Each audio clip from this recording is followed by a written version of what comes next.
Pour échapper aux chasseurs à sa poursuite, le vétéran a conduit son camion dans la forêt dense. Mais l'ennemi ne comptait pas le laisser fuir. Un chasseur a baissé son altitude, a viré entre les arbres et a ouvert le feu sur le camion. Le vétéran n'a pas bronché. Il a appuyé brutalement sur le frein, provoquant le crash du jet ennemi. Le vétéran n'est pas parti aussitôt. Il a cherché l'autre chasseur sans rien trouver, puis il a repris sa route. Alors qu'il allait sortir de la forêt, il s'est arrêté à nouveau pour surveiller les alentours. Ce n'est qu'après avoir vérifié que tout était sûr, qu'il s'est légèrement détendu. En réalité, le jet se cachait sous une falaise, le suivant sans relâche depuis tout ce temps. Le chasseur a soudain accéléré pour remonter au ciel, pivoter et pointer son armement vers le vétéran. Vite, ses munitions se sont épuisées. Le pilote n'a pas battu en retraite. Il a dirigé son chasseur droit sur le vétéran.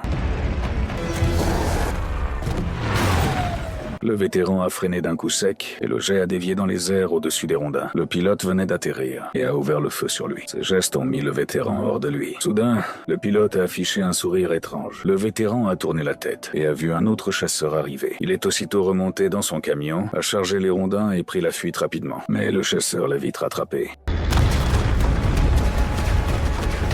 Sans aucune issue pour fuir, le vétéran a conduit son camion droit dans la mer. Il a ouvert la porte et est sorti du véhicule, a défait la corde qui retenait le bois, puis il a flotté à la surface avec les rondins. Il a rassemblé les bûches et s'est laissé porter par le courant vers l'aval. Peu après, il est arrivé sur un champ de bataille abandonné, la frontière soviétique. Le sol était encore jonché de munitions qui n'avaient pas été évacuées. Le vétéran a décidé de riposter. Il a donc conduit son char jusqu'aux lignes ennemies. Les adversaires ont tenté de l'intercepter sous un tir nourri. Le vétéran a accéléré car le char était entouré d'une ceinture d'explosifs.